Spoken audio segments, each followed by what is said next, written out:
Vishnu ശാലിനിയുടെ latest എപ്പിസോഡിൽ കാറിൽ പോകുന്ന ശാലിനിയാണെങ്കിൽ വിഷ്ണുവിൻ്റെ ജയിലിലെ അവസ്ഥയോർത്ത് ഒരുപാട് വിഷമിക്കുന്നുണ്ട്. ആകെ മനസ്സ് തകർന്ന അവസ്ഥയിലാണ് വിഷ്ണുവേട്ടൻ. ചന്ദ്രബോസ് മനസ്സിലുള്ള വൈരാഗ്യം മുഴുവൻ പുറത്തെടുക്കുകയാണ്. എൻ്റെ ഒരു കളക്ടർ പദവി ഉള്ളത് കൊണ്ട് മാത്രമാണ് ചന്ദ്രബോസ് ഒന്നടങ്ങി നിൽക്കുന്നത്. പക്ഷേ അയാളുടെ ചട്ടക്കൂടിൽ നിന്നും വിഷ്ണുവേട്ടനെ എങ്ങനെയും രക്ഷിച്ചെടുത്തേ മതിയാകും എന്നൊക്കെ ചിന്തിച്ച് ശാലിനി ഇങ്ങനെ കാറിൽ പോവുകയാണ്. ഇതേ സമയം സത്യഭാമയാണെങ്കിൽ ആ കുട്ടികൾ വഴിപാട് ചെയ്യുന്ന അമ്പലത്തിലേക്ക് എത്തുന്നുണ്ട്. കാറിൽ നിന്ന് ഇറങ്ങിയ ശേഷം ഇങ്ങനെ മൊത്തത്തിൽ നോക്കിയിട്ട് സത്യഭാമ പറയുകയാണ്, ഇവിടെ ശിവഭഗവാന് ഏറ്റവും ഇഷ്ടപ്പെട്ട വഴിപാട് ധാരയാണ്, അത് ചെയ്താൽ പെട്ടെന്ന് ആഗ്രഹം നടക്കുമെന്നാണ് പറയുന്നത്. ഞാൻ ചെയ്ത തെറ്റിന് എൻ്റെ മകനെ ശിക്ഷിക്കാതെ അവനെ രക്ഷിക്കണേ എന്ന് പറഞ്ഞിട്ട് സത്യഭാമ അകത്തേക്ക് കയറുന്നുണ്ട്. എന്നിട്ട് ആ ശ്രീകോവിലിൻ്റെ വെളിയിൽ നിന്നിങ്ങനെ പ്രാർത്ഥിക്കുകയാണ്. അപ്പോൾ ഈ കുട്ടികളാണെങ്കിൽ ആ ഒരു സൈഡിൽ നിന്നിങ്ങനെ ധാര ചെയ്യുന്നത് ഒന്നല്ലാതെ നോക്കുമ്പോൾ ഭാമ കാണുന്നുണ്ട്. അന്നേരം വിഷ്ണുവച്ചൻ ഒന്നും വരുത്തല്ലേ എന്ന് പപ്പിയും ബിഗ് ഫ്രണ്ടിനെ എത്രയും പെട്ടെന്ന് കേസിൽ നിന്ന് രക്ഷിക്കണമെന്ന് സത്യം അങ്ങ് പ്രാർത്ഥിക്കുകയാണ്. അന്നേരം ഈശ്വര, വിഷ്ണുവിന് വേണ്ടി എൻ്റെ മകന് വേണ്ടി ഈ കുഞ്ഞുങ്ങളും എത്തിയിട്ടുണ്ടോ എന്ന് പറഞ്ഞിട്ട് അത് കുറേ നേരം സത്യഭാമ ഇങ്ങനെ നോക്കിക്കൊണ്ട് നിൽക്കുകയാണ്, അവർ ചെയ്യുന്നതും പ്രാർത്ഥിക്കുന്നതും ഒക്കെ. അന്നേരം ആര് പ്രാർത്ഥിച്ചാലും വേണ്ടില്ല, എൻ്റെ പ്രാർത്ഥനയ്ക്ക് മുന്നേ ഈ കുഞ്ഞുങ്ങളുടെ പ്രാർത്ഥന കേൾക്കണേ ഈശ്വര, കുഞ്ഞുങ്ങളുടെ പ്രാർത്ഥന കേൾക്കാതിരിക്കാനായിട്ട് നിനക്ക് കഴിയില്ലല്ലോ, എൻ്റെ മോനെ എത്രയും പെട്ടെന്ന് രക്ഷിക്കണേ എന്ന് പറഞ്ഞിട്ട് കുറേ നേരം കുട്ടികളെ ഈ വഴിപാട് ചെയ്യുന്ന നോക്കിക്കൊണ്ട് നിൽക്കുന്നുണ്ട് ഭാമയ്ക്ക് അങ്ങ് സങ്കടവും സന്തോഷവും ഒക്കെ ഇരിക്കുകയാണ്. തുടർന്ന് ഇവരുടെ അടുത്തേക്ക് വരുമ്പോൾ പിന്നെ സത്യ ചോദിക്കുന്നുണ്ട്, ദേ സത്യാമ്മ എന്ന് പറയുകയാണ്. അതിന് പപ്പി ഒരുമിച്ച് പറഞ്ഞിട്ട് സത്യാമ്മ ധാര ചെയ്യാൻ വഴിപാട് ചെയ്യാൻ വന്നതാണോ എന്ന് ചോദിക്കുകയാണ്. അന്നേരം അതേന്ന് പറയുമ്പോൾ ഞങ്ങൾ അതിന് വേണ്ടിയിട്ടാണ് വന്നത്, വിഷ്ണുവച്ചനെ കേസിൽ നിന്ന് രക്ഷിക്കാനും എത്രയും പെട്ടെന്ന് അവിടെ നിന്ന് വിട്ടയക്കാനും വേണ്ടിയാണ് ഞങ്ങളിത് ചെയ്യുന്നത്, സത്യാമ്മയും ചെയ്യുന്നോ എന്നൊക്കെ ചോദിക്കുന്നുണ്ട്. അന്നേരം ഈ കുട്ടികളുടെ തിരിച്ചറിവ് പോലും ഈശ്വര എനിക്ക് തന്നില്ലല്ലോ എന്നൊക്കെ പറഞ്ഞ് സത്യഭാമ ഇങ്ങനെ നോക്കിക്കൊണ്ട് നിൽക്കുകയാണ്. അതിന് മുന്നേ സത്യഭാമ അവിടെ നിന്നിട്ട് പറയുന്നുണ്ട്, അവരും പ്രാർത്ഥിക്കട്ടെ, കുഞ്ഞുങ്ങളായാലും പ്രാർത്ഥിക്കട്ടെ, ഒരാളുടെ വിഷ്ണു അച്ഛനും ഒരാളുടെ ബിഗ് ഫ്രണ്ടും അല്ലേ എന്ന് പറഞ്ഞിട്ടാണ് സത്യഭാമ ഇങ്ങോട്ടത്തേക്ക് വരുന്നത്. തുടർന്ന് ഈ കുട്ടികളുടെ പറയുന്നതും ചെയ്യുന്നതും ഒക്കെ സത്യഭാമ നോക്കിക്കൊണ്ട് നിൽക്കുമ്പോൾ കൂട്ടുകാരായാലും ഇങ്ങനെ വേണം, ഒരു പ്രതിസന്ധി ഘട്ടം വരുമ്പോൾ ഇങ്ങനെ സഹായിക്കണം എന്നൊക്കെ പറഞ്ഞ് സത്യയുടെ തലയിൽ ഇങ്ങനെ കൈവയ്ക്കുന്നുണ്ട്. നിങ്ങളുടെ ഈ കുസൃതിയും ഈ കഷ്ടപ്പാടും ഈ ഒത്തൊരുമയൊന്നും കാണാനായിട്ട് എന്നെ കൊണ്ട് സാധിച്ചില്ലല്ലോ, ഞാൻ ഇതിൽ നിന്നൊക്കെ മാറി നിന്നല്ലോ എന്നും പറഞ്ഞ് ഒരുപാട് വിഷമിക്കുകയൊക്കെ ചെയ്യുന്നുണ്ട്. അതായത് സത്യാമ്മ വിഷമിക്കുകയൊന്നും വേണ്ട, ഇങ്ങനെ ധാര ചെയ്ത് ഓംനമഃശിവായ മന്ത്രം ജപിച്ച് ശിവഭഗവാന്റെ തലയിലേക്ക് ഇങ്ങനെ ധാരയായിട്ട് ജലം ഒഴിച്ചാൽ ആഗ്രഹം സാധിക്കുമെന്നാണ്.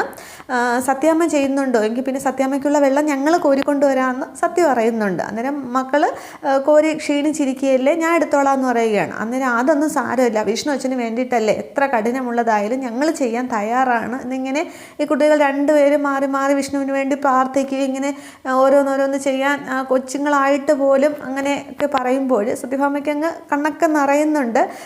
രണ്ടുപേരെ ഇങ്ങനെ ചേർത്ത് പിടിക്കുകയൊക്കെ ചെയ്യുന്നുണ്ട് സത്യഭാമ. അതിനുശേഷം പറയുകയാണ്, സത്യാമ്മയാണെങ്കിൽ ഈ വെള്ളം ഒഴിച്ചോ, ഞങ്ങൾ പോയി എടുത്തുകൊണ്ട് വരാമെന്ന് പറഞ്ഞിട്ട് വേറെ കുടത്തിൽ എടുത്തുകൊണ്ട് വരാമെന്ന് പറഞ്ഞിട്ട് സത്യമാണെങ്കിൽ തൻ്റെ കയ്യിലിരുന്ന ആ കുടവും വെള്ളവും കൂടി സത്യഭാമയുടെ കയ്യിലേക്ക് കൊടുത്തിട്ട് അവർ വേറെ എടുത്തുകൊണ്ട് കുളത്തിലേക്ക് പോവുകയാണ് വെള്ളം എടുക്കാനായിട്ട്.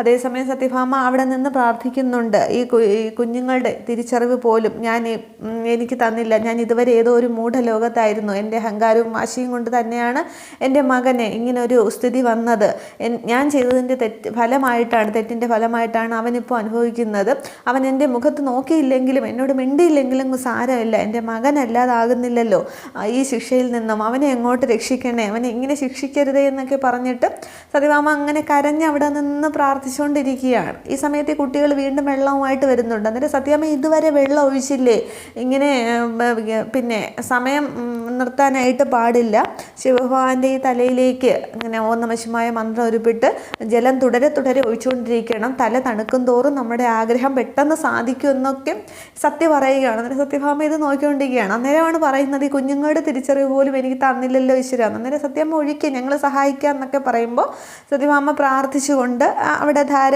ചെയ്യുകയാണ്. കുട്ടികൾ കുടവും വെള്ളവുമായിട്ട് അടുത്ത് തന്നെ നിൽക്കുന്നുണ്ട്. തുടർന്ന് സത്യ പറയുന്നുണ്ട്, പിന്നെ എൻ്റെ ഫ്രണ്ട് പപ്പിയുടെ വിഷ്ണുവച്ചനായതുകൊണ്ട് മാത്രമല്ല, എൻ്റെ ബിഗ് ഫ്രണ്ട് ആയതുകൂടി കൊണ്ടാണ്, ബിഗ് ഫ്രണ്ടിനെ എനിക്ക് ഒരുപാട് ഇഷ്ടമാണ് എന്നൊക്കെ പറയുമ്പോൾ സത്യഭാമയാണെങ്കിൽ സത്യയുടെ തലയിൽ ഇങ്ങനെ തലോടുകയൊക്കെ ചെയ്യുന്നുണ്ട്. അതിനുശേഷം ഈ ധാര വഴിപാട് സത്യഭാമ ഇങ്ങനെ ചെയ്തുകൊണ്ട് നിൽക്കുമ്പോൾ ആ സ്വാമി അങ്ങോട്ടത്തേക്ക് വരുന്നുണ്ട്. അന്നേരം സ്വാമി എന്നിങ്ങനെ സത്യഭാമ വിളിക്കുമ്പോൾ പിന്നെ ഈ കുട്ടികൾ കുറേ നേരമായി ഇവിടുത്തെ വഴിപാട് ചെയ്യുകയാണ്. എന്നോടാണ് ഇവിടുത്തെ വഴിപാടിനെ കുറിച്ചൊക്കെ ചോദിച്ചത്, ഞാനാണ് പറഞ്ഞു കൊടുത്തത് ഇവരോട്, നിങ്ങൾക്ക് ഒരു വലിയ കടമ്പ കൂടി കടക്കാനുണ്ട്, അതും കൂടി ചെയ്താൽ മാത്രമേ പിന്നെ മുത്തശ്ശി കൂടി വന്ന സ്ഥിതിക്ക് ഞാൻ അതും കൂടി പറഞ്ഞുതരാമെന്ന് പറയുകയാണ്. അന്നേരം എൻ്റെ മകന് വേണ്ടിയാണ്, എത്ര വലിയ കഷ്ടപ്പാടുള്ളതായാലും ഞാൻ ചെയ്യാൻ തയ്യാറാണ് എന്നിങ്ങനെ സത്യഭാമ പറയുമ്പോൾ ഭിക്ഷാടനം ചെയ്യണമെന്ന് പറയുകയാണ്. മനുഷ്യൻ്റെ അഹന്ത ഇല്ലാതാക്കാനായിട്ട് സുബ്രഹ്മണ്യ സ്വാമിക്ക് ഭിക്ഷാടനം നടത്തി സുബ്രഹ്മണ്യ സ്വാമിയെ തൃപ്തനാക്കുക, അങ്ങനെയാണ് വേണ്ടത്. മകൻ പറഞ്ഞാൽ ഏതൊരച്ഛനാണ് കേൾക്കാത്തത്? അപ്പോൾ സുബ്രഹ്മണ്യ സ്വാമി പറയുമ്പോൾ ശിവഭഗവാൻ പൂർണ്ണമായും തള്ളിക്കളയില്ല, കേൾക്കുക തന്നെ ചെയ്യും എന്നിങ്ങനെ പറയുന്നുണ്ട്. അന്നേരം എത്ര കഠിനമായതായാലും എൻ്റെ മകന് വേണ്ടി ഞാൻ ചെയ്യാൻ തയ്യാറാണ് എന്നിങ്ങനെ സത്യഭാമ പറയുന്നുണ്ട്. അതിനുശേഷം സ്വാമി അങ്ങ് പോവുകയാണ്. ഇത് മനസ്സിലാക്കാനായിട്ട് ദേവഗ്രന്ഥങ്ങളോ ഉപനിഷത്തുകളോ ഒന്നും തിരക്കി പോകേണ്ട ആവശ്യമൊന്നുമില്ല. നമ്മുടെ മക്കൾ വന്ന് പറയുന്നതായിട്ട് കൂട്ടിയാൽ മതി, ഒരാൾ വന്ന് പറയുന്നത് പോലെ അങ്ങ് കണക്കാക്കിയാൽ മതി, അത് ചെയ്തോളൂ, ഭിക്ഷാടനം ചെയ്തോളൂ എന്ന് പറയുകയാണ്. അന്നേരമാണ് സത്യഭാമ സ്വാമി പോയതിനു ശേഷം പറയുന്നത്, എൻ്റെ മകന് വേണ്ടി എത്ര കഠിനമായ പരീക്ഷണമായാലും ഞാൻ ചെയ്യാൻ തയ്യാറാണ്, ഭിക്ഷാടനമെങ്കിൽ ഭിക്ഷാടനം എന്ന് പറഞ്ഞിട്ട് ആ കൊടവും താഴെ വെച്ചിട്ട് കുട്ടികളോട് പറയുന്നുണ്ട്, നിങ്ങൾ ഇവിടെ നിന്ന് വഴിപാട് ചെയ്തോളൂ, സത്യമ്മ വേറൊരു വഴിപാട് ചെയ്യാമെന്ന് പറഞ്ഞിട്ട് ഈ ഭിക്ഷാടനം ചെയ്യാനായിട്ട് പോവുകയാണ്. തുടർന്ന് കുട്ടികൾ അവിടെ ധാര വഴിപാട് ചെയ്യുമ്പോൾ സത്യഭാമയാണെങ്കിൽ മറ്റ് കുറേ ആൾക്കാരിങ്ങനെ അമ്പലത്തിന് പുറത്ത് ഭിക്ഷാടനത്തിനായിട്ട് ഇരിക്കുന്നുണ്ട്. അവരോടൊപ്പം സത്യഭാമ ഇരിക്കുകയാണ്. സത്യഭാമയാണെങ്കിൽ തലയിലൂടെ തൻ്റെ സാരി തുമ്പിങ്ങനെ മറച്ച് മുഖം മാത്രം കാണത്തക്ക രീതിയിലാണ് ഇരിക്കുന്നത്, തന്നെ ആരും തിരിച്ചറിയാതിരിക്കാൻ വേണ്ടിയിട്ട്. തുടർന്ന് കുറേ പേരൊക്കെ 2-3 പേരൊക്കെ ഇങ്ങനെ പൈസ കൊണ്ടുവന്ന് ഇടുന്നുണ്ട്. അതിൽ ഒരാൾ ഒരു ഒറ്റ രൂപ നാണയം ഇടുമ്പോൾ സത്യഭാമ ഇങ്ങനെ അത് കയ്യിലേക്ക് എടുക്കുന്നുണ്ട്. തുടർന്ന് വിഷ്ണു തന്നെ തള്ളി പറഞ്ഞ് ഓരോ നിമിഷങ്ങളും മനസ്സിൽ ഓർത്തിട്ട് പറയുകയാണ്, ഇത് എൻ്റെ മകൻ എനിക്ക് ഈശ്വരനെ അറിഞ്ഞു തന്ന ശിക്ഷയാണ്, എൻ്റെ മകനിലൂടെ എനിക്ക് തന്ന ശിക്ഷ, ഈ 1 രൂപയ്ക്ക് 1 കോടി രൂപയുടെ വിലയുണ്ട് എന്ന് പറഞ്ഞിട്ട് എൻ്റെ മകന് വേണ്ടി ഞാൻ ഇതും ചെയ്യും, ഈ ശിക്ഷ ഞാൻ അനുഭവിക്കാൻ തയ്യാറാണ് എന്ന് പറഞ്ഞിട്ട് അങ്ങനെ ഇരിക്കുമ്പോൾ ഓരോരുത്തരായിട്ട് പൈസയെ കൊണ്ടുവന്നിടുന്നുണ്ട്. തുടർന്ന് ഒരു സ്ത്രീയും പുരുഷനും കൂടി വരുമ്പോൾ ഇവരെ കണ്ടിട്ട് കുഴപ്പമൊന്നുമില്ലല്ലോ എന്ന് ഒരാൾ പറയുകയാണ്. അന്നേരം സ്വഭാവത്തിനായിരിക്കും ചിലപ്പോൾ കുഴപ്പമോ. ചില തള്ളന്മാരുണ്ട് വീട്ടിൽ നല്ലോണമൊക്കെ കഴിയുമ്പോൾ മക്കളെ എങ്ങോട്ട് ഇഷ്ടപ്പെടില്ല, മരുമക്കളെ ഇഷ്ടപ്പെടില്ല, തുടർന്ന് മരുമക്കളായിട്ട് വഴക്ക് കൂടി ഇറങ്ങിയതായിരിക്കും എന്നിങ്ങനെയൊക്കെ ബാങ്ക് ബാലൻസ് ഒക്കെ ഒരുപാട് കാണുന്ന 2 പേരോട് ഈ സത്യഭാമയെ നോക്കി ഇങ്ങനെ സംസാരിക്കുന്നുണ്ട്. അന്നേരം ഇവർക്ക് കൊടുക്കണ്ടെന്നാണോ പറയുന്നതെന്ന് ചോദിക്കുമ്പോൾ ഇവർക്കൊക്കെ കൊടുത്തിട്ട് എന്തിനാണ്, വല്ല കയ്യോ കാലോ ഒടിഞ്ഞവർക്കോ ജോലി ചെയ്യാൻ ആവതില്ലാത്തവർക്കോ കൊടുക്കണം, എങ്കിൽ പുണ്യമെങ്കിലും കിട്ടും എന്ന് പറഞ്ഞിട്ട് അവരങ്ങ് പോവുകയാണ്. അന്നേരം ഇവരുടെ സംസാരത്തിൽ സത്യഭാമ ഒരുപാട് അങ്ങ് വിഷമിക്കുന്നുണ്ട്.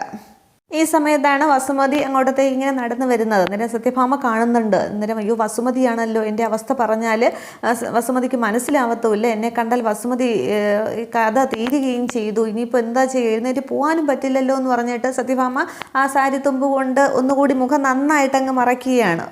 കണ്ണ് മാത്രം അത് ഒരു കണ്ണ് മാത്രം ഇങ്ങനെ കാണത്തക്ക രീതിയിൽ ഇങ്ങനെ മറച്ചു വെച്ചിട്ട് ഇങ്ങനെ അതേ കൂടെ ഇങ്ങനെ നോക്കുന്നുണ്ട് വസുമതി വരുന്നത്. അന്നേരം വസുമതിക്ക് ആദ്യം മനസ്സിലാകുന്നില്ല. അന്നേരം ഏതാ തെളിച്ചുള്ളൊരു പിച്ചക്കാരി, വേഷമൊന്നും കണ്ടിട്ട് ഒരു പിച്ചക്കാരിയുടെ ഭാവം ഇല്ലല്ലോ എന്ന് പറഞ്ഞിട്ട് ഒന്ന് അടിമുടി നോക്കുന്നുണ്ട്. അന്നേരം എന്നാലും ആരാണെന്ന് അറിയണമല്ലോ, വല്ല കൊള്ളക്കാരിയോ പിടിച്ചുപറിക്കാരിയോ മറ്റോ ആണെങ്കിലോ എന്നും പറഞ്ഞിട്ട് ഒന്നുകൂടി സൂക്ഷിച്ച് നോക്കുകയാണ്. അന്നേരവും ഈ സാരിത്തുമ്പ് മാറ്റാത്തത് കൊണ്ട് ആഹാ കൊള്ളാമല്ലോ, ആ സാരിത്തലപ്പം അങ്ങോട്ട് മാറ്റി ഞാനൊന്ന് കാണട്ടെ, ആരാണെന്ന് നോക്കട്ടെ എന്ന് പറഞ്ഞിട്ട് ഈ സത്യഭാമയുടെ ഈ തലയിൽ മൂടിയിരിക്കുന്ന ആ സാരിത്തലപ്പാണെങ്കിൽ വസുമതി ബലമായിട്ട് അങ്ങോട്ട് പിടിച്ചു മാറ്റുകയാണ്. അവസാനം അത് മാറ്റുമ്പോൾ സത്യഭാമയാണെന്ന് കാണുന്നുണ്ട്. അന്നേരം ഇതാര്, സത്യഭാമയോ എന്നിങ്ങനെ കളിയാക്കി തന്നെ ചോദിക്കുന്നുണ്ട്. അന്നേരം സത്യഭാമ അങ്ങ് എഴുന്നേൽക്കുന്നുണ്ട്. അത് വസുമതി ഒരു പൂജയുടെ കാര്യത്തിന് എന്നിങ്ങനെ പറയുകയാണ്. അന്നേരം ഏത് പൂജയുടെ കാര്യത്തിനായാലും നിന്നെ കാണുമ്പോൾ എനിക്കിപ്പോൾ ആ പൂന്താനത്തിൻ്റെ ജ്ഞാനപ്പാനയിലെ വരികളാണ് ഓർമ്മ വരുന്നതെന്ന് പറഞ്ഞിട്ട് ആ മാളിക മുകളേറിയ ആ കവിതയൊക്കെ ചൊല്ലുന്നുണ്ട് സത്യഭാമ അവിടെ വന്നിട്ട്. അല്ല നിൻ്റെ തോളിൽ മാറാപ്പ് ഉണ്ടോ, ഉണ്ടെങ്കിൽ അതുകൂടി ഉണ്ടെങ്കിൽ കാര്യം അങ്ങോട്ട് തൃപ്തിയായേനെ എന്ന് പറയുകയാണ്. നിൻ്റെ അഹങ്കാരം ഒന്നുകൊണ്ട് തന്നെ മാത്രമാണ് നിന്നെ ഇവിടം വരെ എത്തിച്ചത് എന്നൊക്കെ പറയുമ്പോൾ അത് പിന്നെ വസുമതി എന്നൊക്കെ പറഞ്ഞിട്ട് സത്യഭാമ പറയാനൊക്കെ തുടങ്ങുന്നുണ്ട്. പക്ഷേ വസുമതി ഒന്നിനും സമ്മതിക്കുന്നില്ല. നിനക്കിങ്ങനെ തന്നെ വേണം, അല്ല നിൻ്റെ മകനിപ്പോൾ എവിടെയാണ്, കാക്കയ്ക്കും പരുന്തിനും കൊടുക്കാതെ എങ്ങോട്ട് നീ വളർത്തിയതല്ലേ, കാര്യങ്ങളൊക്കെ ഞാൻ അറിഞ്ഞു, ഇപ്പോൾ അവൻ ഉറങ്ങുന്നത് എവിടെയാണ്, വെറും സിമൻറ്റ് തറയിൽ, നിൻ്റെ അഹങ്കാരം ഒന്നുകൊണ്ട് മാത്രമാണ് ഇപ്പോൾ അവനെ അവിടം വരെ എത്തിച്ചത് എന്ന് പറഞ്ഞിട്ട് ബാക്കിയുള്ള ഭിക്ഷക്കാരോടൊക്കെ പറയുകയാണ്. ദേ നിങ്ങൾക്കറിയാമോ ഇവൾ ആരാണെന്ന്, വലിയ കുടുംബത്തിലെയാണ്, ഒരുപാട് പേരെ ഇങ്ങനെ കണ്ണീര് കുടിപ്പിച്ചിട്ടുണ്ട്, എൻ്റെ മകനോട് എന്തുമാത്രം ക്രൂരതയാണ് നീ ചെയ്തത്, ആ ശാലിനിയോടും എന്തായാലും ദ്രോഹങ്ങളാണ് നീ ചെയ്തത് എന്നൊക്കെ ചോദിക്കുമ്പോൾ സത്യഭാമ പറയുന്നുണ്ട്, പാതി മരിച്ചൊരു സത്യഭാമയാണ് നീ, വീണ്ടും വീണ്ടും ഇങ്ങനെ കുത്തി നോവിക്കരുത് എന്നൊക്കെ പറയുമ്പോൾ പക്ഷെ വസുമതി വിടാനായിട്ട് ഒരൊറ്റ ഭാവവുമില്ല. നീയൊക്കെ മരിച്ചു ചെന്നാലും അവിടെയും ദ്രോഹിക്കത്തേ ഉള്ളൂ ആളുകളെ എന്നും പറഞ്ഞിട്ട് ഒരുപാട് ആക്ഷേപം അവിടെ നിന്ന് സത്യഭാമയെ ആക്ഷേപിക്കുകയാണ് വസുമതി.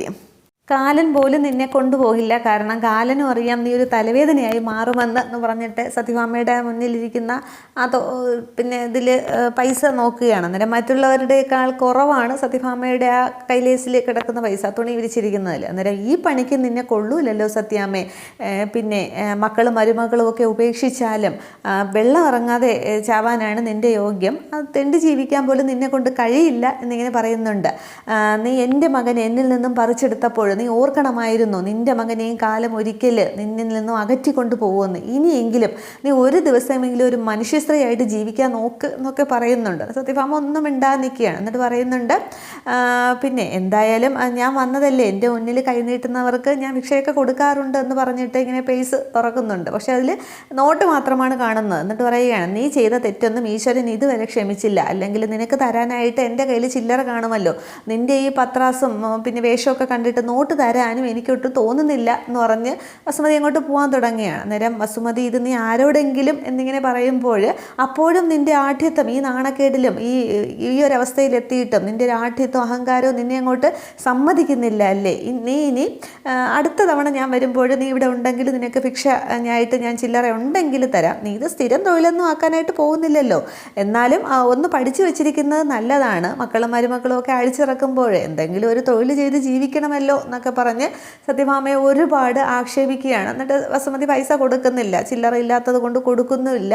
എന്നിട്ട് തൻ്റെ മകനെ അകറ്റിയതും അതുകൊണ്ട് വിഷ്ണു, നിൻ്റെ ഈ ഒരു അഹങ്കാരത്തിൻ്റെ ഫലം കൊണ്ട് മാത്രമാണ് നിൻ്റെ മകൻ ഇങ്ങനെ ഒരു അവസ്ഥ വന്നത്, അതുകൊണ്ട് ഒരു മനുഷ്യ സ്ത്രീയായിട്ട് ഒരു ദിവസമെങ്കിലും നീ നിൻ്റെ തെറ്റു മനസ്സിലാക്കി ഒന്ന് ജീവിക്കാൻ നോക്ക് സത്യഭാമയെന്ന് പറഞ്ഞിട്ട് വസുമതി അവിടെ നിന്ന് അങ്ങ് പോവുകയാണ്. അന്നേരം സത്യഭാമ ആകെ അങ്ങ് വിഷമിച്ച് ആ ശ്രീകോവിലേക്ക് നോക്കിയിട്ട് അവിടെ അങ്ങനെ നിൽക്കുന്നുണ്ട്.